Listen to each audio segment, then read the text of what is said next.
What's going on YouTube? It's Tej back again with another video, and today I'm coming at you with another 2-round NFL mock draft. Excited to bring it your way. Hopefully you will enjoy it. If you do, hit that like button, help me out a ton. If you're new around here, be sure to hit that big red subscribe button. And before I tell you to comment, let me get a couple more things out of the way. I'm ready to start posting mock drafts at least once a week, if not more than that.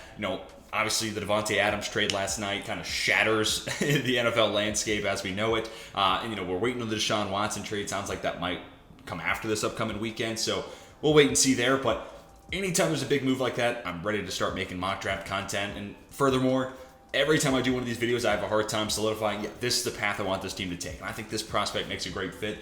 I'm ready to run through a whole lot of different, scenarios. Maybe we'll start doing trades including these mock draft videos. What happens if Pittsburgh moves up? What happens if Seattle decides to make a play and move up from 9?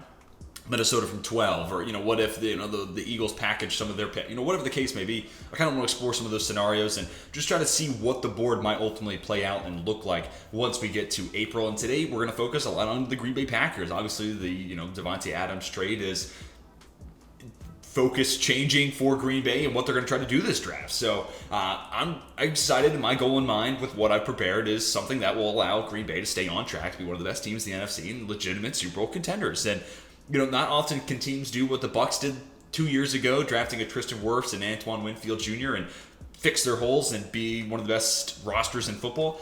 But I think Green Bay might be able to do it. And as a mock draft, fan and a fan of the draft in general, that's something that excites me. So that's kind of my goal in mind for this video. And we'll continue to do these, scenario and maybe team-focused mock drafts moving forward, and you're going to see a whole lot of them. So hopefully you all enjoy it. And now I'm going to ask you to go ahead and drop a comment on this video and tell me if you're a fan of a team and you didn't like the prospects I gave them, let me know. And maybe we'll shift it and we'll adjust and get an idea of what players do you like that team being taking in that spot, or do you want to wait till the second to address that position, whatever the case may be. So give me your thoughts on this mock draft, and subscribe to the channel, be around for our future mocks. I'm really excited. This is obviously a fun time of the year for me, so I'm excited to pump out some more and more mocks. I'm sorry it have been more, honestly. I should have been doing them more often.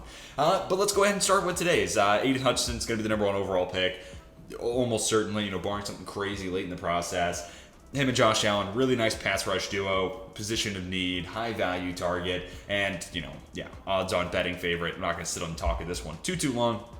Let me get to the Detroit Lions. I'm actually going to piggyback off of Mike Renner from Pro Football Focus's take here. And one, I'll start with who I also consider in the spot, Kyle Hamilton. The combine wasn't great. It was, numbers you would expect, or maybe a little bit below in certain areas like the 40. Maybe that changes at the pro day. But I didn't want to move him up after a disappointing combine, because it feels like you're given a treat for something that, wasn't what it could have been. And I've even said on this video, Derwin James isn't the best comp, because I think Derwin legitimately can be an outside #1 corner for a team.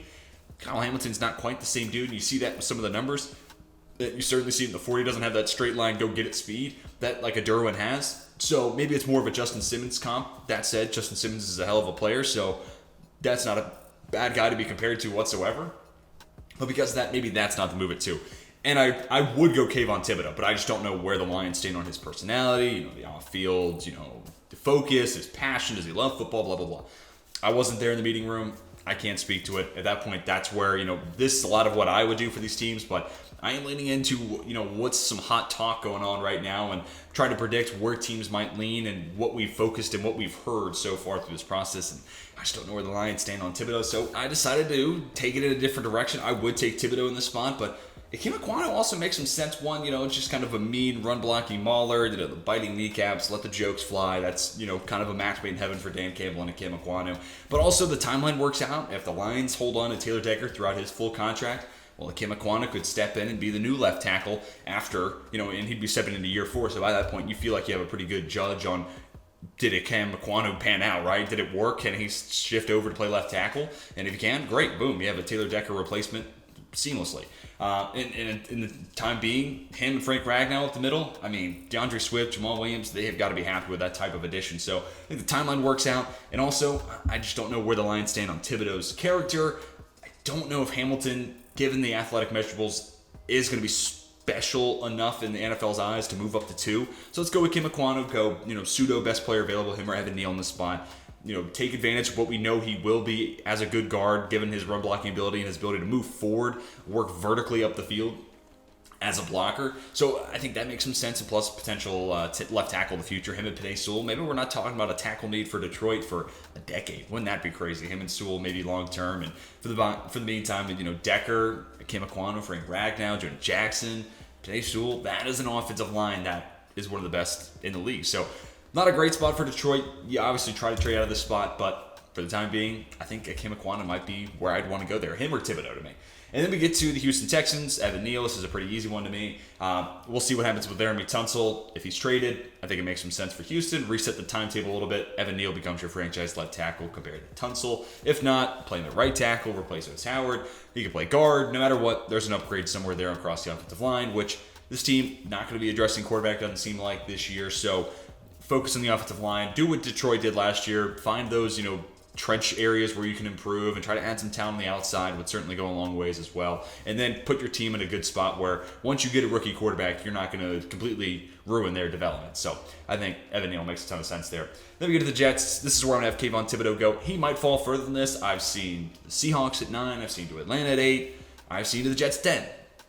I don't know. I think he's a good enough football player to be a top 4 pick, so this is where I'm kind of holding the slide. And also, I think it makes a ton of sense. And you add on what the Jets have done in free agency, signing a DJ Reed, a Jordan Whitehead. That secondary is looking pretty solid. The corners in specific, Reed and Bryce Hall, nothing special, but above average guys. So they fit that defense pretty well. And if Thibodeau pans out, Carl Lawson comes back after the injury, and he's playing high-level football with Quinn Williams there in the middle. John Franklin Myers moving around. Pass rush, capable corners. Robert Sala's defense has been put in place. Now you just got to add some linebacker, help into that core, and I think that defense can take a large step forward. Then we get to the Giants, and I'm actually going to do something a little different. Other people have done it, but I have not been going Charles Cross with the Giants because I thought, hey, well, Evan Neal has played right tackle. He would make sense if he falls that far. Kim Aquano needs to get better in pass protection one way or another, so might as well learn how to do it on the right side if you're going to draft him if you're the Giants. So I felt like those two players might have been more seamless fits, and Evan Neal, without a doubt, if he falls to 5, you can feel confident with him playing right tackle. But given Cross's skill set, I talked about Kim Aquano being such a great blocker vertically, getting up the field. He's a mauler, he'll put dudes on his back. Cross's specialty is that horizontal, lateral movement, being able to mirror defenders, and he's fantastic in pass pro, and given that strength, this is, again, a conversation you have to have with the guy and say, hey, would you want to learn how to play right tackle? Do you feel like you can? Have you ever tried it? And if they feel like he can make that jump, him and Andrew Thomas, considering the leaps that Thomas has made, you might not be talking about tackle problems for the Giants for, the X number of 5 to 7, maybe 8 to 10. I think Cross might ultimately, instead of a Kim Aquano, make the jump to right tackle a little easier. I don't know. I kind of go back and forth about it the more I think about it, but I think Cross might be able to make that flip just as much as Kim Aquano. So let's make him the pick here at 5. And then we get to the Carolina Panthers, and the Panthers out of the running on Deshaun Watson. I mean, I think this makes Malik Willis probably the pick here. Maybe there's a swap there with Detroit at 2. There's been rumblings of Willis being the pick at 2 for Detroit. I wouldn't be crazy about it because the way I see it for Detroit is what's the difference between Willis at 2 and Ritter at 32 or Corral at 32, Howell at, whoever. Take your pick. I don't think there's, a whole lot of difference, but you get the chance to get into Kim Aquano, Kayvon Thibodeau, Kyle Hamilton if you want to go that direction at pick number 32, or at 2, which you won't get at 32. So that gets to Carolina. And, I felt like, Atlanta and Carolina, probably the 2 weakest landing spots for Deshaun Watson. And for Malik Willis, I'd say Carolina's the worst place I'd want to see him go because he's going to have to play right away. At least with Atlanta, I can say you're going to sit behind Matt Ryan. You're going to learn behind one of the best quarterbacks of the last 10 to 12 years and a guy with a whole lot of touch. You think of Matt Ryan, you think about accuracy. That's a place where Willis can learn to become a better thrower of the football. Carolina, dude, start. If not right away, within 6 to 8 weeks because Sam Darnold's not good. So I really don't like Carolina for a landing spot for Malik Willis because I want him to work because I think, prime Malik Willis would be must-see TV. I just don't know if Carolina's going to do it. And realistically, what I think would happen here is Willis about to get on the field by week 6. Matt Rule loses his job. And then we're talking about, head coach and offensive coordinator being hired to try to resurrect and save and see what you actually have with Malik Willis. And I don't know. He just feels like the guy, since he's still learning so much of the game. Do you really want to throw multiple schemes and have him do what Baker's had to do and, learn 3 offenses in the span of 3 to 4 years? I don't think you do. So I am worried about this destination for Malik Willis. And that's not to completely tear down the Carolina Panthers. I just don't think it's the right time and maybe the right player here. So maybe they go Kenny Pickett, but I think Willis gives you the highest upside. So that should be the play here for QB1. And getting back to the Giants now, this is going to be a pick that I know a lot of people don't like, but I'm going to go Tyler Linderbaum. And part of it is, I made this argument before, is if you have multiple ones, I feel like you can get away with one of them being targeted at a lower value position. We'll talk about that once we get to the Eagles at 15, 16, and 19. But Cross is a minimum solid tackle to me. Like even if he can't make the flip to right tackle, and Andrew Thomas doesn't do that, Charles Cross steps in. He's a Donovan Smith or better type of left tackle. He's fine. Linderbaum then gives you the chance to either get at least 2 safe plays in my mind, or maybe Cross doesn't work out. I have no reservation about Linderbaum being one of the better centers in football within 5 years. I really don't see how that doesn't work out. So I think Linderbaum kind of gives you a nice floor no matter what. You'll look back at this draft and say, hey, in the top 10, we had 2 picks, and we got one of the better players at their position with one of those picks. And we also took a shot on a guy at a high-value position, so kind of equals out there. So additionally, the Giants have been signing interior offensive linemen like Mark Lewinsky, but nobody who plays center, so really like Linderbaum. Plus you get Charles Cross, and then I think that offensive line's set and in a good spot where they're all healthy. No excuse for Daniel Jones. That plus the weapons around him, they have talent. Yeah, again, no more excuses. Then we get to the Falcons. Moving on from the Giants, Travon Walker, a high upside player, crushed the combine, position in need, makes a ton of sense. Corner could also be in play here. This could also be a Kyle Hamilton spot, but Travon Walker's rising. He's probably going to be a top 10 pick, maybe even higher. I could see him going 7 to the Giants. I could see him going 5 to the Giants. So it could be the pick at 4 for the Jets. So 4 feels like decent value there for Atlanta. And then we get to the Seattle Seahawks. I love this fit, and kind of harkening back to what Seattle once was. Sauce Gardner gives you that long, single high molded corner where he can play press man to man. He fits into that cover 1, a lot of zone cover 3 looks, single high zone cover 3 looks. I think he'd be a seamless fit in that defense. And I think if you're Seattle, I've kind of kicked around. Maybe you go Sam Howell here, try to get that upside guy. I think he kind of has some Russell Wilson in him. The rest of the foundation's not great. Now, I would be intrigued if you're going to go quarterback here. Sam Howell with the likes of DK Metcalf, Tyler Lockett. 2 years ago as a true sophomore, Sam Howell looked like a top 2 pick when he was playing with NFL talent. And that was De'Ami Brown and Des Newsome. Those guys haven't really worked out yet in the NFL. Imagine him with Tyler Lockett and DK Metcalf, 2 of the best receivers in the league. Okay, now we're talking. So I feel like Howell could certainly be in play here, and I think that would be kind of a hot fit for him. But, here, let's just say they're going to rebuild the roster a little bit more and then reset and get a quarterback in 2023. So with that in mind, edge or Ahmad Sauce Gardner, I'll go Sauce Gardner here, especially after losing DJ Reed. Back to the Jets, you could go Kyle Hamilton here. You could go myriad of directions. I'm going to go get them a big-bodied wide receiver that they just don't have right now. They just don't have a Drake London on the roster. And I think you have a guy who can win at the catch point, but also gives you some inside-out versatility. Can win in a lot of different areas of the field. He's a yak machine given his frame. So him, Elijah Moore, Corey Davis, Denzel Mims, if he ever gets out of the doghouse, I think you got a nice stable wide receivers to build around for Zach Wilson. And then now that just leaves a little bit of the offensive line to work with. I think they've done enough in free agency to kind of patch up that group. We'll see what happens with Mekhi Becton and if he's playing next year and if he's in the right shape. But now it kind of leaves right tackle a question mark. I like George Fant. I think he played pretty well last year. So if they're fine with that, I'm fine with it. But we'll address that once we get to the second round. Then for the Washington football team, this becomes a sprint the card in situation. I've been saying throughout this entire process, even in the way too early mocks, Kyle Hamilton would be exactly what I think this defense needs. Washington had talent, but they gave up a ton of big plays and a lot of busted coverages, and I think a lot of that comes from not having a true center fielder that can see the full field. Hamilton is that deep safety and a lot of cover 3 looks for Jack Del Rio as the DC. I think Hamilton would be a match made in heaven and minimize the harm in those big plays, next year. So he's also a guy who can play in the box. So if you want to rotate him and Cameron Curl and really keep opposing offense on their toes, not knowing what safety's going to be high and which one's going to be in the box, I think there's some versatility there. And I think Hamilton, depending on what tight end you're taking on that week, could be your tight end eraser. So there's a lot of ways in which Washington can use a guy like Kyle Hamilton. A little bit of a fall. The combine was a little disappointing. We'll see. The pro day might bob him back into the top 10, but I think if he falls here to 11, Washington should be jumping all over this, especially with London off the board here. You could go Garrett Wilson, but I think at this spot, it's London or Hamilton for Washington. And, basically, if you don't like this, flip picks 10 and 11, and I'd be happy with it the other way around. Then we get to the Minnesota Vikings, and I'm going to pull an audible here.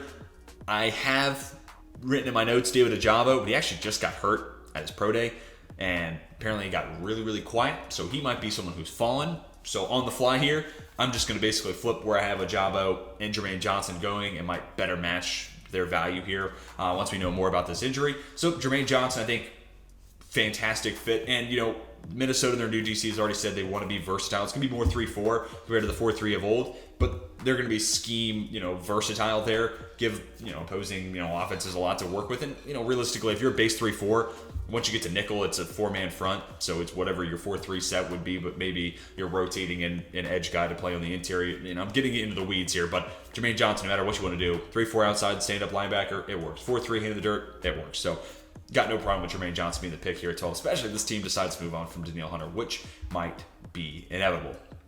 Garrett Wilson, I wonder if there's going to be a day I go somewhere else here. Garrett Wilson just makes a ton of sense, and they denied Baker Mayfield's trade request, which bonkers. It felt like, they had put themselves in a spot where Baker was going to be out one way or another, and that's why we hadn't seen the Jimmy G trade go down yet, because it was like, hey, either we're going to get Watson or we're going to get Jimmy Garoppolo and move on from Baker. Whoever is under center, Baker, Jimmy G, Matt Ryan, Kirk Cousins, I think that should still be explored. Garrett Wilson helps with Amari Cooper, take some of that load off the shoulders of whatever that quarterback's trying to accomplish. They also just cut Austin Hooper, so keeping David Njoku definitely paid off. But Wilson and Amari Cooper, two silky smooth route runners, and Wilson and Cooper did it a ton in college too. They both can win down the field. You talk about these silky smooth route runners, and you're thinking, oh man, they're going to live in that 10 to 19 yard range. I can see it now. They're going to work the middle of the field.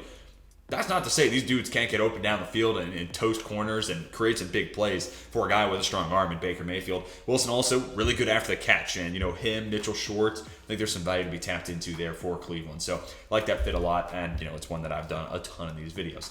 On to the Baltimore Ravens. A little something different here. Now, I originally had this in mind with Za'Darius Smith, ideally being the edge rusher on the outside. So maybe edge, maybe David Ojabo makes a ton of sense here. But you're losing Brandon Williams, you're losing Calais Campbell. Let's beef up that interior and get a true what feels like Baltimore Ravens type of guy, especially considering they have a knack for getting more pass rush of these guys who don't feel like they have that skill set yet.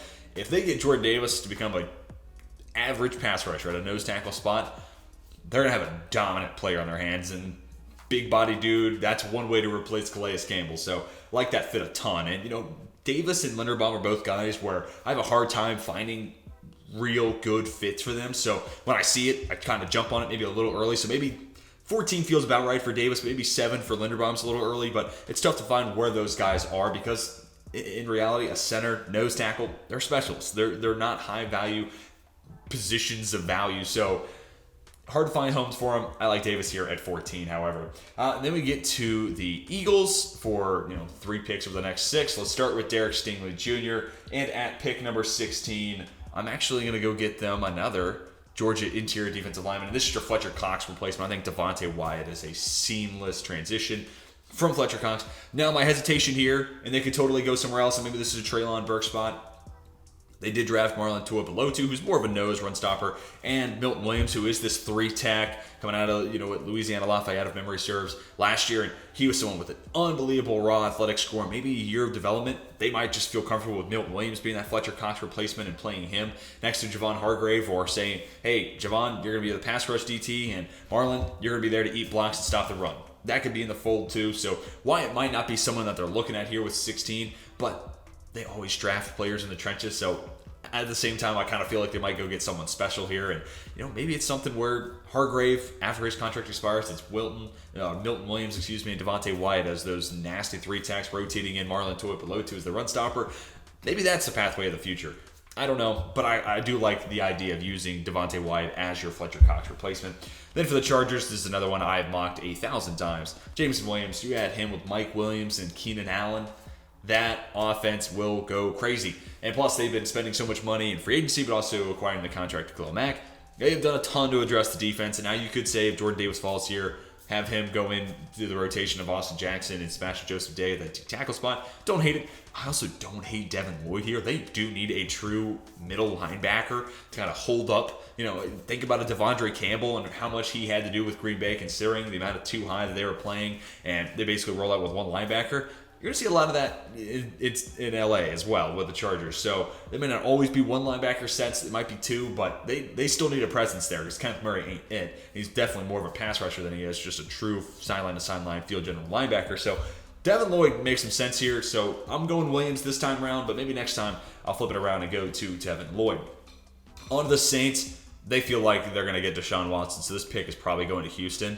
But for the time being, let's just go Des Ridder.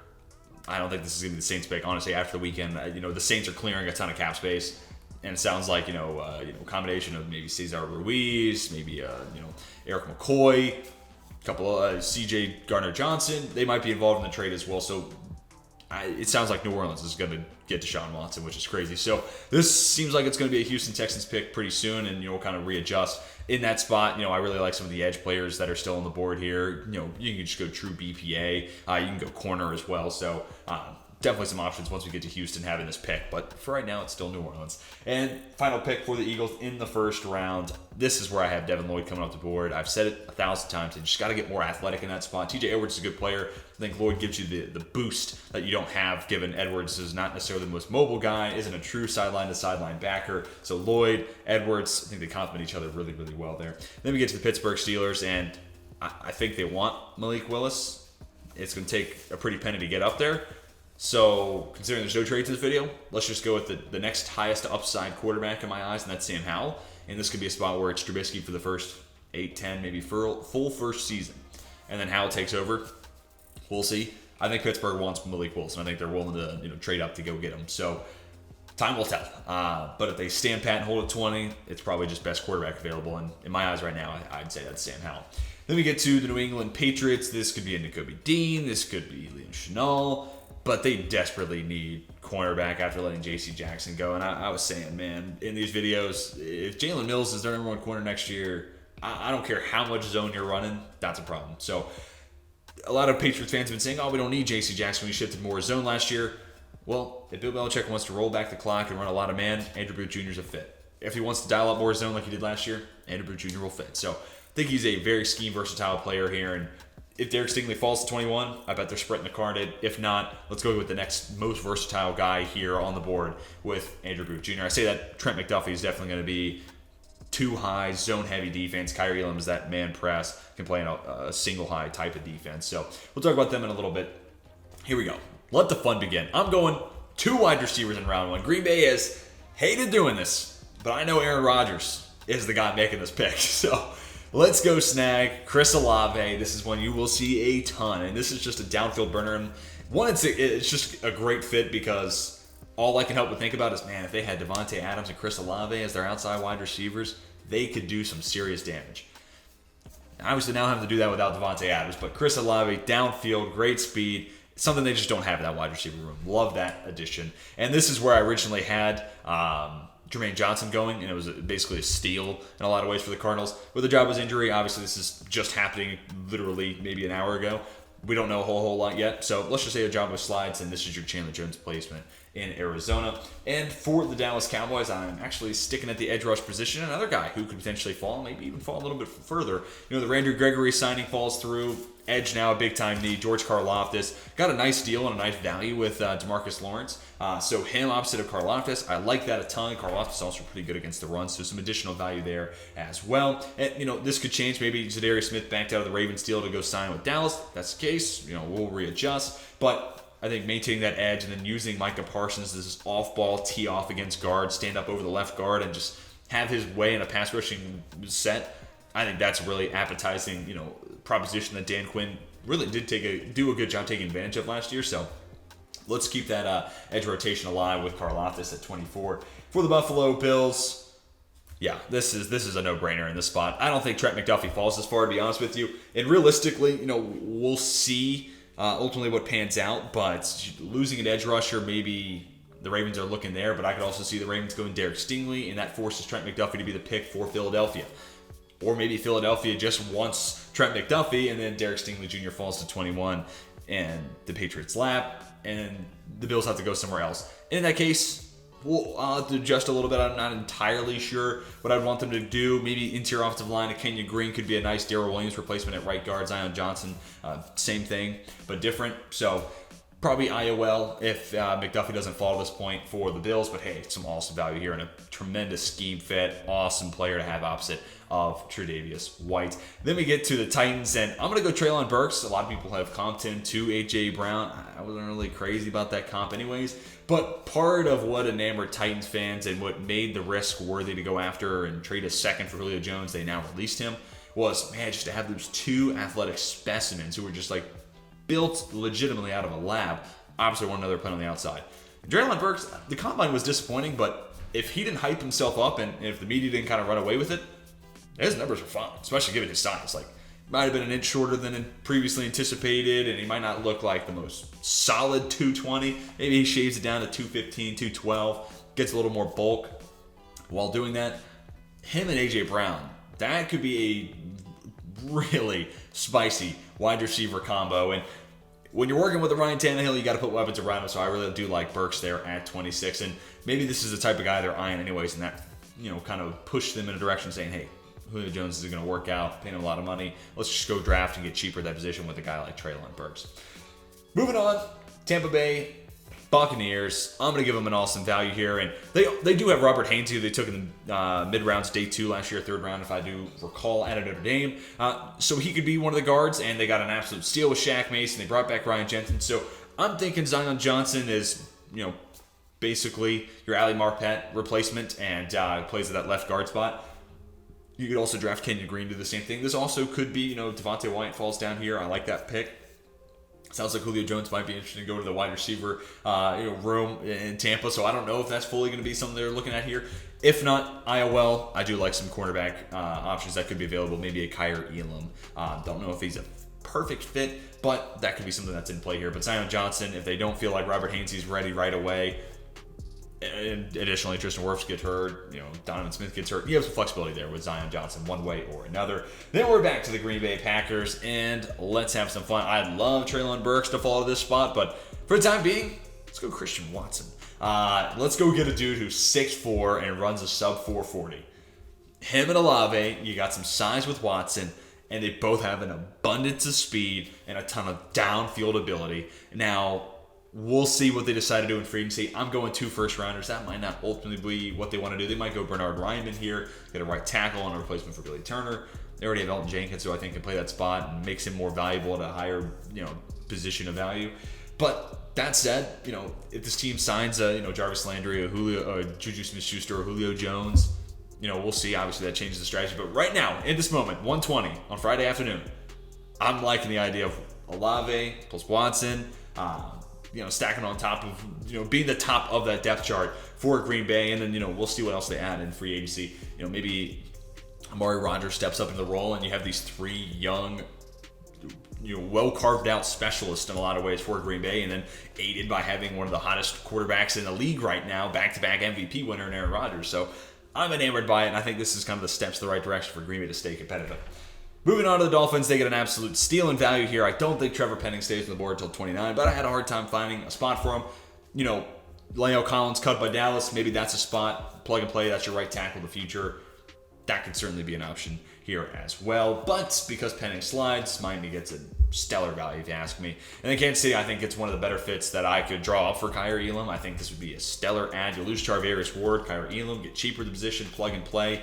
He's their type of guy, tall, lanky, press man corner. I think he fits exactly what Spags wants to do. Then we're on to the Bengals.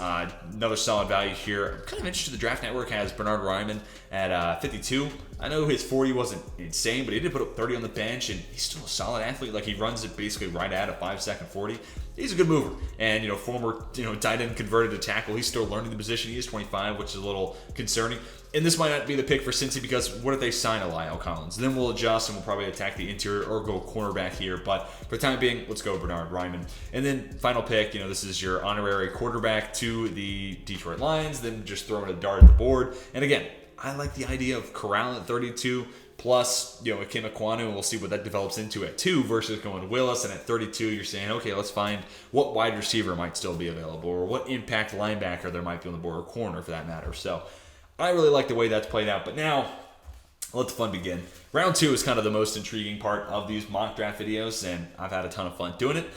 Let's go get a, I don't know if the Jags will think Jahan Dotson is as good as Christian Kirk, but I think he might.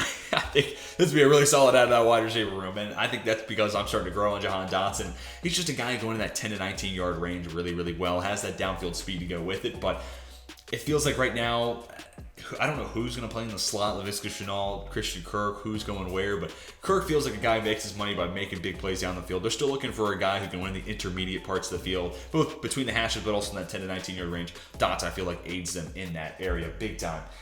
Then we get back to the Lions, and this could be, if Christian Watson's still here, I like that fit. This could be a Sky Moore, this could be a George Pickens for sure. But given that those guys, Pickens, I don't know if he's necessarily a pick 34 type of dude. I decided to go Daxton Hill. They did re-sign Tracy Walker, and I think Walker could be this really nice over-the-top deep safety. Daxton Hill could be your nickel corner, because they don't really have a nickel corner right now. They basically lost that specialist after they traded Justin Coleman last year. So you add Hill, who could be that nickel guy, but also just a strong safety box type of dude, and you play Walker deep. I think it's an upgrade over Will Harris, and if you were eyeing Kyle Hamilton, Daxton Hill isn't necessarily the same player, not as rangy, especially as that deep safety, but when it comes to being inside the box and playing in front of the sticks, you can get a lot of same value there. And, furthermore, might get even more man-to-man nickel ability out of a Hill than you do out of a Kyle Hamilton. So I think this fit makes some interesting sense. If not Hill, Lewis Sin, I think would be a really stellar fit, especially if you want to play a lot of too high. I think him and Tracy Walker would be a spicy fit, and Jaquan Brisker for the same matter. Then we get to the New York Jets, and this is where I'm going to have to go offensive line. And Kenyon Green, we'll see, what happens if the Jets are back on the board in here in 2 picks. But I'm kind of interested to see where the guard alignment goes, because I think Elijah Vera Tucker's staying at left guard, but that's where Lincoln Tomlinson has been playing. So I guess Tomlinson is flipping over to the right side. Okay. If they get a long-term extension with George Fant, then I'm not as worried about this. But Kenyon Green played both guard spots, both tackle spots, and he played them well. So I think a lot of people are seeing him as play-and-play guard, but I think right tackle would be in the realm of possibility as well if the Jets are like, hey, we can do better than George Fant. So I'm putting it here because, one, they have an abundance of picks and I got to fill up needs, but Kenyon Green, I think, can give you some value, and also injuries are going to happen, and maybe Mekhi Becton isn't the answer long term, so Kenyon Green could be some insurance there if you get into the season and his weight causes an injury, right? Kenyon Green can step into your left tackle, at least as a Band-Aid fix. Back to the Giants, and this is actually one of my favorite values in this entire draft I cooked up. Nakobe Dean. And in that Wink Martindale defense, as much as people are saying edge is a need, Don Martindale asks his outside linebackers to drop into coverage a lot more than your traditional 3-4, and he blitzes his inside linebacker a lot more than your traditional 3-4. If you want edge rush, or if you want pass rush, a lot of times for Wink Martindale comes from the middle. And Nakobe Dean is a special blitzer at that inside linebacker spot. So I think him falling into the second round, you get him at 36, this would be a slam dunk for the Giants. And you pair that with what you got with Charles Cross, Tyler Linderbaum, that offensive line's looking fixed up. This is looking like a really nice draft, at least in my eyes. Obviously, the guys putting it together for the New York Football Giants. Then we get to the Texans, and this is just a guy I wanted to put here. They have so many needs, I didn't know where to specialize, really. They went offensive line. Let's continue to build in the trenches, and Boye Mafe is getting first-round love. So if he falls here to 37, this feels like a spot where the Texans would say, hey, this guy was getting first-round love. We can get him at perceived good value and a position of need. Let's try to tap in and develop him into someone who could be, our edge rusher one, so to speak, of the future. Then we get back to the Jets, and this pick in specific is a tough one, and I'm going to go with somebody who I don't think I've put him in any mocks. So I'll kind of run through some options here. Chad Muma, I think, is a really nice sideline-to-sideline player, and think about Logan Wilson when you think about Chad Muma. They do play a lot. I'm not just trying to, school recruit and school compare and helmet scout here, but there are a lot of similarities there. Damone Clark, I think, is a really good headhunter as well. Brian Asamoah was a strong consideration here. There's a long arm to feel like he's going to make a huge impact in the passing game. Beavers, I think, is a great overhang, that 4-3 Sam.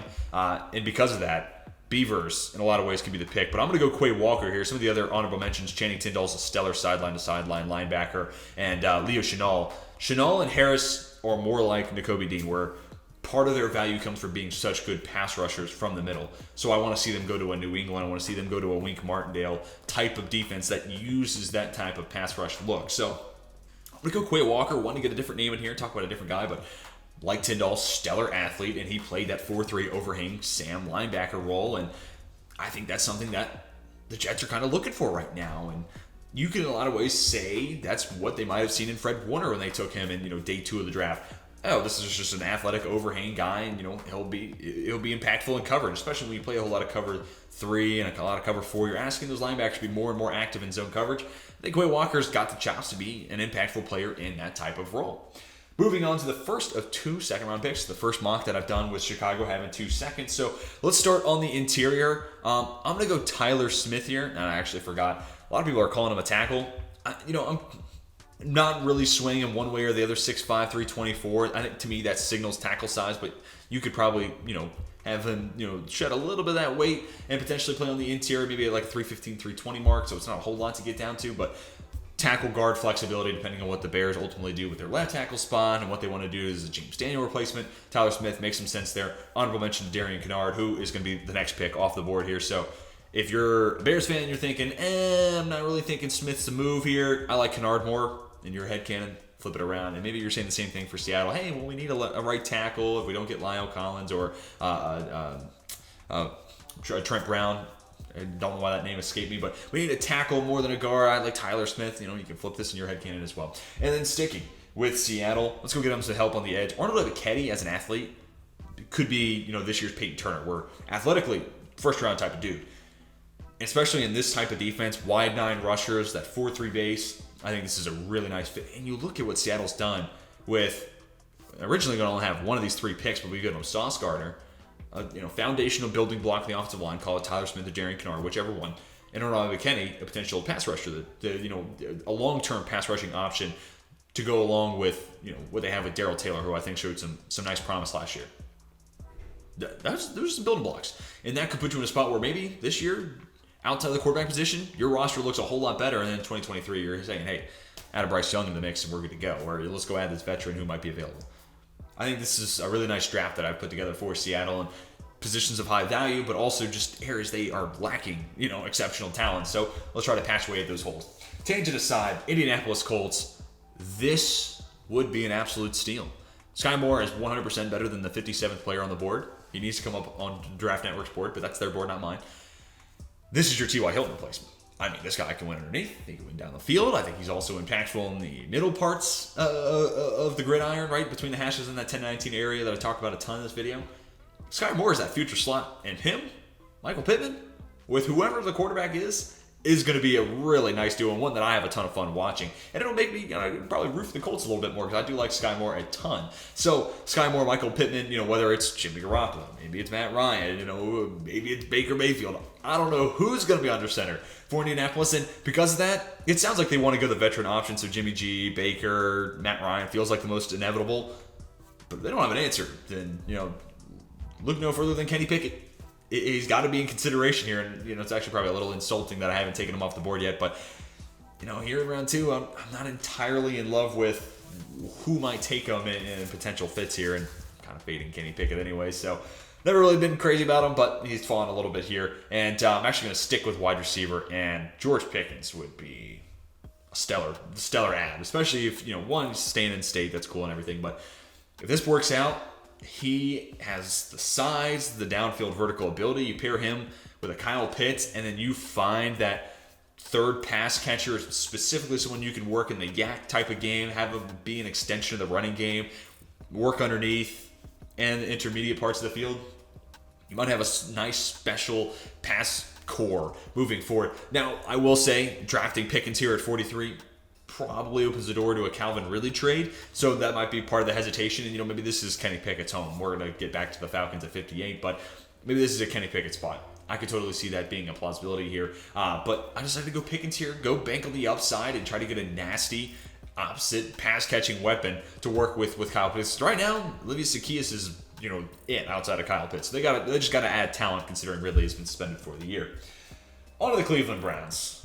One of my favorite edge rushers in this class is Kingsley Enagbare. They did make the trade for Chase Winovich. I'm thinking Winovich is probably going to be more of a DPR. And if they bring back Jadeveon Clowney and it's a rotation with him and Winovich, I'm in love with it. Probably IDL is more the move here for Cleveland. I can see them prioritizing. You can look at it a couple different ways. One gap, 3 tech, penetrator, and Perion Winfrey could be in play. Or they can go get a big run-stopping nose and Travis Jones just hog the middle. That's in play as well. But here I decided to go Kingsley Enagbare until we hear more about Jadeveon Clowney or what they want to do with Winovich. I like Enagbare a lot. Looks like an NFL player. Strong enough to be an NFL player. Uses his arm a ton. Good bull rush. Just need to learn some of the other pass rush moves. How to beat tackles off both shoulders. Really, he's just not refined. Doesn't have a whole lot of moves in his arsenal yet. But working with Myles Garrett, I think he might learn a thing or two. So I think that could be a great landing spot for him here on day 2. Next up, Baltimore Ravens. This is probably one where Ravens fans are not going to be happy with me. But I'm going to go Chad Muma. And part of my rationale is you're shifting from that Wink Martindale defense into a new, still 3-4, but a different defense that prioritizes different skill sets out of those inside linebackers. And Patrick Queen is more the blitzing, Don Martindale type of inside linebacker. They don't really have that sideline to sideline, rangy, make some plays in the run game type of dude. Muma, I think, could be that guy. So I think Baltimore and that new defense might look at a guy like Logan Wilson and be like, hey, that's kind of a guy we're missing right now, and pair him up with someone like a Patrick Queen who has a ton of athleticism and can play sideline to sideline. But Queen, a lot of his success has come as a pass rusher in a lot of ways. Same thing that Devin White's done. So Patrick Queen could be, Baltimore's Devin White, and Chad Muma could be their Lavonte David. Now, it's a ton of praise to give a guy, but that's what it could turn out and play out as. For the Minnesota Vikings, pick number 46, if he falls to this spot, this is a sprint the card in situation. Kyler Gordon would be a stellar scheme fit, and you pair him up with Jermaine Johnson. You've addressed edge, you've addressed corner. Okay, we are making progress in those areas. Plus, you signed Jordan Hicks. I'm starting to feel a little bit better about that linebacking core. Okay, defense is in a healthy spot. I think if you add a third wide receiver, maybe that's just a cheap add in free agency to go with an Adam Thielen and KJ Osborne for that matter, and obviously Justin Jefferson, Irv Smith coming back into the fold. That offense has the capability to be really, really good. So it's just about patching the defense, and this team could certainly be contenders. I feel like I do this every year where I start to sell myself on Minnesota right around this time, and then it never comes to fruition, unfortunately. Moving on, I'm going to have a run on wide receivers here, and I have some rationale for all of them. David Bell probably is not a middle of the second round type of guy right now with where his stock's at. But if you just look at his tape, there's something about it that says Alshon Jeffrey. Now, he's not the same size. He is a couple inches smaller than Alshon. I think even his 40 was slightly slower than at least Alshon when he first came out. But I just feel like Washington needs this guy who can win legitimately at the sticks. And maybe it's, signing a Juju Smith-Schuster if you can find a way to make that work in the cap. Maybe it's David Bell. And, Scary Terry wins in all avenues, so I don't want to say they don't have a guy who could be a contested catch, third and 8, move the sticks, find soft spots in zone. They have a guy like that in Terry McLaurin, but there's just so much more you can get out of Scary Terry. And then Curtis Samuel's this gadgety, slot, extension of the run game, yards at the catch type of dude. And I think De'Ami Brown has more to tap into, but primarily as a vertical route tree wide receiver. David Bell can be your possession guy to step in. Now, 47's probably a little rich, so maybe you're hoping that he's there in round 3. Totally plausible. Or maybe you're eyeing a Kyle Phillips, an Alec Pierce, maybe in rounds 3 to 4. That's totally an option too, but I still kind of like David Bell to Washington. 47 is probably a little rich, but I really like that fit as Carson Wentz getting his new-aged Alshon Jeffrey. Think about how good Wentz was, especially that MVP caliber season. Nelson Aguilar had a career year. I think Scary Terry can certainly put up those types of numbers. And Alshon Jeffrey had one of the best years of his career. David Bell might be able to step into that type of role and that type of need for a guy like Carson Wentz. And another wide receiver that might be a little early, but man, I'd love to see him paired with Darnell Mooney. So maybe I'm just like wanting my wishes and desires to play too much into a factor here. But Jalen Tolbert, listed at 6'3", pretty sure at the Senior Bowl he was like 6'1", maybe a smidge taller than that. But guy who wins at the catch point. Great vertical as well. Small school guy. You pair him and Darnell Mooney, Mooney's, can make things happen after the catch and can win at the line of scrimmage. But he's also just a vertical burner, ton of speed. Jalen Tolbert has some athletic ability, can get down the field, but you have that guy who's just going to moss fools, plus what you already have with Mooney. I think that's a nice step in the right direction boosting up that wide receiver room. And, we'll see what they decide to do. They just announced that the signing didn't go through with Larry Ogunjobi. That's probably a blessing in disguise for Chicago. So they have some money to potentially sign a Judas Smith-Schuster, or, someone of that ilk. But you look at this draft for Chicago, you find some offensive line help, you add Jalen Tolbert to Darnell Mooney. If you could find a third pass catcher, that offense might be in an okay spot to be able to compete and, catch teams off guard this upcoming season. Next up, New Orleans. This is the last of those wide receivers where John Mechie, I think probably mid 2, late 2, probably later round 2, and maybe if it's Green Bay, we're talking about them a fair amount in this video. Maybe instead of that second wide receiver at the back of round 1, it's that second rounder, John Mechie, being taken by Green Bay. Wouldn't hate that whatsoever. So mid 2 might be a little rich, but pre-injury, Mechie was first round, early round 2 type of dude, and the athleticism is going to be there. ACL injuries we're at a spot now in history where sports science has come so far. It's not something you want to see, but it's not career ending. And John Mechie with Michael Thomas, and this pick might also be in the Deshaun Watson trade, so we'll wait and see. But in this world where the Saints maybe somehow don't get Deshaun Watson, they have a rookie quarterback who I think can play and give you some decent floor right now. John Mechie, Michael Thomas, that is a really nice, fun duo to watch. And maybe it's just the ones, and maybe it's Deshaun Watson tossing it deep to Mechie and finding Michael Thomas on a slant somewhere. So that would be a lot of fun to watch too. We'll have to wait for those details to come out for sure. And then we get to the Miami Dolphins once again, and I had been going running back here, but you bring in Raheem Mostert, you sign a Chase Edmonds, and I'm still holding out hope. I don't know if I mentioned this, but I have been wanting Mike McDaniel to sign Cordero Patterson to be his played against sports version of Deebo Samuel, and I think he would get a ton of value out of Cordero. And if it's not Atlanta, who already had an idea of what to do with Cordero in the backfield, I think Miami would be the next best place for him to go. So maybe they're not done adding that wide receiver and running back combo that Patterson brings to the table. So because of that, a lot of the same things I talked about with Chad Muma going to Baltimore, I have the Dolphins going linebacker Brian Asamoah. I think he can make a ton of impact in coverage with long arms, nearly, I don't even remember the exact number, 33 and a half. I mean, just pterodactyl type of stuff for a linebacker, plus good size. And you look at the tape at Oklahoma, he stands out. There's not a whole lot of guys on Oklahoma's defense that you look at and you're like, that dude I notice. That Benito and Asamoah for me. When I watch Oklahoma tape and when I was watching them last year, I was like, those guys feel like they could play at the next level because I'm noticing them now. Asamoah with that type of frame and, going back to Pro Football Focus and some of their grades, Jerome Baker's a really nice player, but graded out far better as a pass rusher than he did in coverage. Asamoah could, again, be that Levante David to a Devin White. He could be the coverage guy, make some impact, and, with those arms, mark up against tight ends and get those, extendo arms into pockets and try to break up passes. And he becomes more, again, a factor in the passing game while Jerome Baker can potentially be used as a pass rusher. So that's kind of what I'm thinking there. I can see where Baltimore fans aren't crazy about that pick at 45. Miami fans aren't loving it at 50. But this is also a great linebacker class. Take advantage of it. There's a lot of really, really solid dudes in this group. Then we get back to the Philadelphia Eagles. I'd love to go wide receiver here, especially considering we didn't get a Treylon Burks with one of those first 3. So, if I don't think Christian Watson's falling this far. Maybe Christian Watson's in play at 19 realistically, but that's another talk for the day.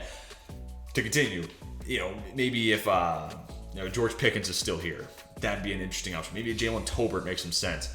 I'm going to go safety, and the one I have written down, Jaquan Brisker. Split safety ability. They run a lot of too high. I think Brisker, Penn State primarily, was more used in the box than he was as a deep safety, but I think he has the flexibility to do both. So this team needs a deep safety. Rodney McLeod and Anthony Harris, both free agents. They literally don't have a starting safety back from last year's roster. Jaquan Brisker at least cuts that problem down in half. For the Pittsburgh Steelers, I don't love this pick. Roger McCreary, the short arms are obviously a concern, and maybe you're looking at this and saying, well, Roger McCreary will become a nice nickel, and you're going to play Cameron Sutton and newly signed Levi Wallace on the outside. And if you say that, plus the pass rush in front of it, it's not the end of the world, because I think McCreary, minimum, will be a really, really good slot corner, and I don't know what his blitzing ability is like. Maybe you can tap into what you lost a little bit with Mike Hilton signing with Cincinnati, so that could certainly be in play here. But it is asking Cameron Sutton and Levi Wallace to be some warriors on the outside. So I don't love it. That's kind of my hesitation. But maybe McCreary, 8th highest all-time Pro Football Focus pass breakup percentage despite T-Rex arms, to stick with the dinosaurs.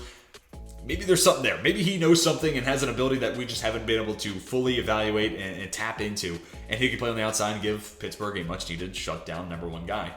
Maybe. They might also bring back Joe Hayden, so we'll see. This could also be offensive line, but hey, they made Jakumo Okorafor the 7th highest paid right tackle in the league, so they clearly see something I don't. So, anyways, tangent aside, Green Bay Packers, I would love this. This is, again, me showing some bias to players that I really, really like. But, man, after seeing what Green Bay did with Rashawn Gary, I'd love to see them get their hands on Drake Jackson. And part of it is, Jackson, this 5-star recruit. I'll pull up his size, weight measurements. Looks like a guy who could play at the NFL. Like, even in high school. You go back and find some high school tape with Drake Jackson. That's a dude who, at that level, you could say, good chance that dude plays on Sundays. He looks like an NFL player. 5-star recruit. Stud. Goes to USC. Perennial, traditional powerhouse. Didn't really work out. And you look at Florida State, you look at Florida the last couple of years, you look at USC, these powerhouse, lots of tradition behind them programs that haven't really been good the last couple of years. I would feel like there's some meat left on the bone. And after seeing what Green Bay did with Rashawn Gary, can they get that meat off the bone? Can they tap into what Drake Jackson is and be more than a speed rusher? Add some moves into it. Learn how to beat tackles on the inside shoulder, not just the outside. That is interesting. And this gives Green Bay that third edge rusher that they like to have around. He would become the DPR, and Preston Smith and Rashawn Gary become the primary starters in that 3-4. But Jackson is the DPR, and this is a project. I think it's a worthy project for Green Bay. I think they get some great value here at pick number 53. And for the Patriots, I've heard people, and I've seen people mock Leo Chenal to the Pats in the first round. So if he's there in round 2, spread the card in spot. So add a potential number 1 corner, add a New England type of blitzing linebacker. That defense is in a good spot. The hard part is, and this is the Julio Jones Flyer team. Wide receiver wasn't addressed. And I know New England fans are going to say, what are you doing, dude? Where's our number 1 wideout? I hear you. I want this team to get better and have Kendrick Bourne slide on that number 2 and have Aguilar be the field-stretching third option. I want that just as much as you do. But given the needs they find themselves in and where they are picking this draft, if they trade back, got a Christian Watson, and then use some of the extra assets they got, by all means. We're not doing trades in this video, though. So where they are, and given the board and how it's played out, I like Andrew Booth Jr. and I like Leo Chenal. I think there's some fantastic values, might I add, for where they got him, too. So, maybe when I start adding trades, New England trading back makes a ton of sense. But for right now, I think they got a couple of nice impact defensive players for Belichick to play around with. For the Arizona Cardinals, this is another corner pick I'm not in love with. I just don't know what to do with Tariq Woolen. So Vance Joseph, primarily, his background has been a lot of man-to-man. I think if you leave Tariq Woolen on the outside right now, it is not going to be pretty, especially in man-to-man coverage. He has an awesome frame. Like, if you could build the Madden cornerback, 6'3", 205. And he has unbelievable speed. Again, Madden-like. The 3 cones, not stellar. He's not necessarily awesome sideline-to-sideline lateral movement. But there is a project to potentially work yourself into falling in love with. And corner-needy team, I don't love this fit for that defense or even where Arizona's at trying to compete now. Woolen feels like a player where you're throwing out the first 2 years, realistically, because if he's out there, it's not going to be pretty, or he's not out there. So I don't really love it, but team that needs a quarterback, there's not a whole lot of better options I'd go with on the board right now. You could go IOL, get a potential Rodney Hudson replacement in Dylan Parham. Maybe you're trying to get a guard improvement, Jamari Saller. Sure, I don't hate that, but I decided to aim a little higher position value-wise and go with Tariq Woolen. Vance Joseph got a ton out of guys who I didn't think were very good at outside corners. Maybe he can work some magic again.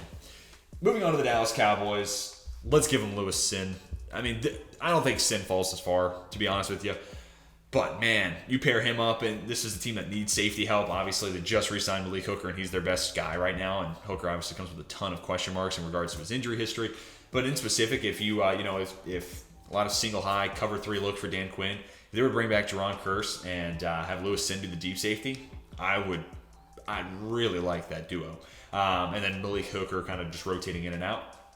We'll see. We did see Dallas run a lot. I don't want to say a lot more, but Dan Quinn did incorporate more cover 4, a lot more 2-high looks than he had in years past. So maybe it's Sin and Hooker as deep safeties too. So no matter what you want to do, I'm a big fan of Lewis Sin, and his combine was all time for that position. So big fan of him. I honestly don't think he falls to 56. I think at the top of the second round, you're going to see linebackers, holdover edge rushers, and safeties flying left and right. And then you'll start to get to probably the middle of the second round, offensive linemen flying left and right, and then wide receivers intermittent basically throughout that process.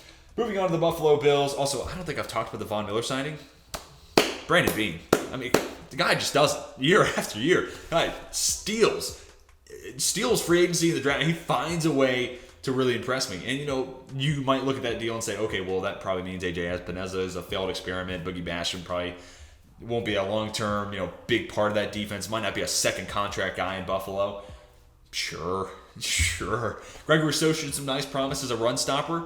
And I think him with Von Miller, a guy who's had a tradition of being a good run stopper, is a really nice pairing. And then also, Greg Rousseau is a raw pass rusher. Bringing in a Von Miller, not only what he can do on the field, but what he can do as a teacher and as a mentor for those guys.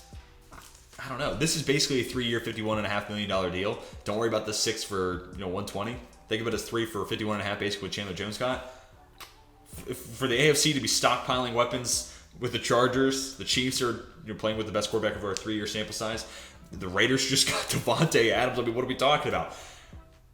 You got to get pass rush. You've got to get to the quarterback. And, they haven't necessarily been able to get that last plurality. And I call it a plurality if you're familiar with politics. This is kind of a tangent you could skip through then. But plurality just means you have the highest percentage of a votes, but not a majority. And when you're looking at an edge rusher, the plurality is finishing plays, turning hurries into sacks. That's a plurality of what you want. Von Miller, great track record of doing that. Other guys at Buffalo, not so much, including Jerry Hughes, who's probably on his way out. Almost certainly on his way out now. So Miller could be that guy to teach these younger pass rushers how to get that plurality, how to gain that skill set. How can you take a hurry, turn it into a sack? And some of it's luck, some of it's skill. And Von Miller, one of the best edge rushers of the last decade. So love that fit there for Buffalo. Anyways, talking about this pick. I got off the trail there. So with the Von Miller signing, it kind of works out well. Cole Beasley cut, no trade partners. Let's give him Calvin Austin. I'd like to see them go get a dude who's like 6'5", so maybe Alec Pierce in round 3 is more of what I'm really wanting to see this team. But also when you lose Cole Beasley, you lose that guy who lives underneath. Now Stephon Diggs can win at all levels and he can win inside out. And Stephon Diggs is one of a kind in my eyes. Really a big fan of his game. But Gabe Davis is a field's vertical wide receiver. And, Isaiah McKenzie could be that slot underneath guy. I don't rule that out, but why not find out and have a little bit of a competition in camp? Calvin Austin, the speedster, only 5'9", but God, you look at his combine numbers. I mean, this dude can move, north, south, east, west. This dude's a jitterbug in any direction you want to put him in. So I love this fit as a potential slot receiver of the future, especially if Isaiah McKenzie just doesn't take an anticipated step forward. Like this fit and position of value, might I add as well. And another one of those wide receivers, maybe this is a little too early. Maybe he's more of a round 3 guy, but I think he gives a skill set that the Bills don't have. If it's not Calvin Austin, let's wait till round 3 and get a Khalil Shakir or an Alec Pierce. I think Alec Pierce is this guy with a plus 40-inch vertical, 6'3", worked a lot out of the slot. I'm taking him more as a jump ball wide receiver who, a little bit more size than a Stephon Diggs. I'm kind of leaning towards the Calvin Austin route though. Atlanta Falcons, pick 58. We talked about Cordero Patterson earlier. The longer he stays available, the more likely I think he comes back. But in the event he maybe doesn't, let's go get Arthur Smith, his bell cow running back. I think there's gonna be more running backs probably going in round 2. Realistically, Hall and Kenneth Walker are probably going in round 2. If not, one of the two of them is going one of the first handful of picks in round 3.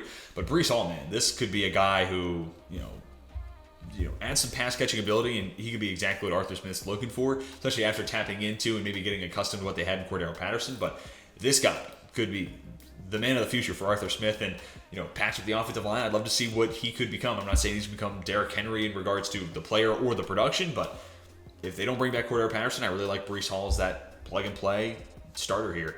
There's gonna be people who say back half the second round, not a time to take running back. You can wait. You can get one in the 5th, 6th. That's fine. I think Breece Hall, there's a little bit extra premium to pay given how good he is.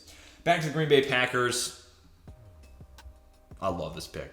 I'm telling you, these 4 picks for Green Bay, and I'm also going to take this opportunity to talk about the Raiders. I realize I haven't talked about the Davante Adams. At this point, there's probably not a lot of people watching anyway, so we'll get those quick thoughts out. So this trade yesterday with Green Bay blew my mind. Didn't see it coming, and I was like, okay, well, is Rodgers on his way out? Apparently he knew about this. So I was like, okay, well, how can I create 4 draft picks in the first 2 rounds to get Green Bay back on Super Bowl track? 2 wide receivers round 1. Then we go impact, defensive player, also a project, but high position value and something that the Packers have historically valued in that third pass rusher, Drake Jackson. Love that spot there at 53. And then Travis Jones. I know right now you're probably looking up our lines and you're saying, but they have Kenny Clark, and he's a nose.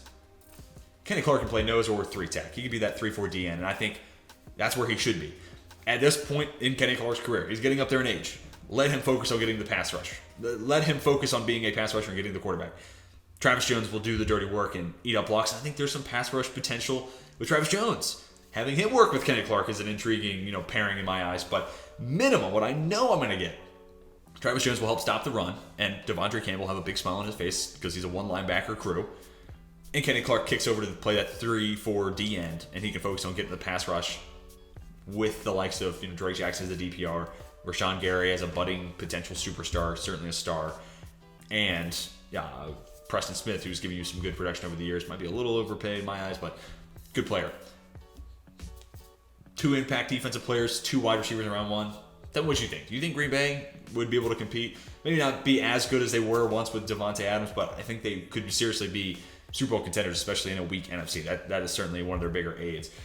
Talk about this trade real quick for the Raiders. I forgot I didn't do that earlier. It's kind of a failed part of this video on my part. That's my fault. But I mean, what a deal for the Raiders. And I mean, taking advantage of not only cap space they had this year, but they had the most projected cap space next year, and I even think 2 years in the future. Go get a dude like Davante Adams. Plus, the chemistry is going to be there with Derek Carr. And this AFC West is just bonkers. I was sitting on the couch that you can't see behind me, losing my mind thinking about which of these 4 AFC West teams doesn't make the playoffs next year, right? So, right now, with the Raiders still might be the weakest roster. Maybe it's Kansas City, but you look at them and say probably the best quarterback in the division. Man, that division is bonkers, and it comes on the heels of what me and plenty others 2 weeks ago saying Raiders should move on from Derek Carr. They should rebuild. How about you go sign Chandler Jones, top 10 to 12 edge rusher in football, and go get the best wide receiver over the last 2 years? And how about that for competing? How about that for keeping up? Wow. So I love that move for the Raiders. I know it comes at a heavy hit to your tab with the cap space and how much money they're having to pay Davante Adams, but who cares? Best wide receiver in football, paired up with Derek Carr. I'm here for it. I am absolutely here for it. Okay, now with all that aside, let's move on to the Tampa Bay Buccaneers. I think there's a couple different plays you can go with here. Perrion Winfrey, honorable mention. Let's go to Marvin Leal. 3-4 DN, replacement for Ndamukong Suh. I've had this pick a couple of times, whether it's Leal or Winfrey, but you go IOL first time around. Let's go IDL the second time through, and you could explore corner here. Maybe Mario Goodrich is in play. Maybe, Alante Taylor. We'll see. Darion Kendrick running a 4.75, I think was his 40 at the Pro Day. Yeah, not pretty, and that's going to probably play him off of potentially draft boards entirely. So, not a good look. Not a good look there whatsoever. Moving on to the 49ers. Let's go ahead and get them Dylan Parham. Zone blocking scheme. I think he could play guard. 3'6'3", 315-ish or so. I think he's right now being seen as a center, but I think there is some potential for him to play guard. The interior of the offensive line could definitely get better. Mack. I thought Alex Mack was going to retire. Still on Ourlads, so we'll see. But that could be a potential opening. Also could be, a replacement for what didn't work out with Aaron Banks. Didn't think he was a great fit anyways coming out of Notre Dame. So could just be a starting guard and a way to try to replace Lincoln Tomlinson. Back to Kansas City Chiefs. So we went corner the first time around. This is kind of part of my hesitation here. You could definitely try to get what pass catcher, but we've kind of picked that really clean. At this point, Kyle Phillips in the second round. I'm not falling for that. You could go edge. Cam Thomas, I think, certainly a good scheme fit. We'll see what they do in free agency. I decided to go Jalen Petrie. And I think Petrie has a lot of the same skill set of a Tyrann Mathieu. I'm not saying he's going to be Tyrann Mathieu, but him and Daxton Hill both have that ability to play legit man-to-man in the nickel, can be box strong safeties. So I think Justin Reed, pre-Houston's demise, honestly, the fall from grace, they were once a playoff team and, now look where they are. That kind of started towards the end of the Bill O'Brien tenure and, post DeAndre Hopkins trade, I guess is the way to look at this. Before that, Justin Reed was great. After that trade, his play definitely took a dip. Now I think there's some newfound motivation. I really think he's a good free safety. So if you use Jalen Petrie as this nickel corner, strong safety type, I think you got a really nice duo to work with there. Like I said, Cam Thomas, honorable mention without a doubt. Then for the Cincinnati Bengals, we went tackle the first round. Let's go with Mario Goodrich here. We'll see what this corner class develops into, but Goodrich, solid size for an outside player. Zone heavy focus. I think he could be a solid scheme fit there. And to round out the video, I normally have Nicholas Petit-Frere going in the first 2 rounds, so he slips into round 3. And before I make this pick, let me actually show you some of the top holdovers. I didn't put Kenny Pickett going anywhere. That's probably a mistake in retrospect. One of the 2 Atlanta Falcons picks makes some sense. Perrion Winfrey, Cam Thomas. I think those are 2 guys that would be in Christian Harris the same way. I talked about Kenneth Walker as well earlier. These are some of the first picks of round 3 for sure. Sean Ryan's probably in the mix somewhere there. Damone Clark, round 3 or 4 type of guy. Carson Strong's probably a day 3 guy. Petit-Frere certainly goes in, round 3. Tyndall, some of these other linebackers for sure in my eyes. Nick Benito, I think, is a solid player as well. But here, we're going to go with Abraham Lucas. He put together an awesome combine showing, and he looks pretty good on tape as is. So that plus the athletic measurables, I think he'll start to shoot up boards more and more. 64, good value there for Denver and a potential right tackle of the future, unless they sign Lyle Collins, which is a name I've mentioned for a handful of teams now. Only one will get him, so that is going to do it for this episode or this edition of my 2-round NFL mock draft. Tell me what you thought down in the comment section. Who's your favorite team? What fits do you like? What fits do you not like? Love to be able to talk some football with you down in the comment section. Hopefully you all enjoyed today's video. If you did, hit that like button. And if you're new around here, want to see more mock draft content, be sure to hit that big red subscribe button. That's going to do it for me. Until next time, my name is Tej. I'm signing off.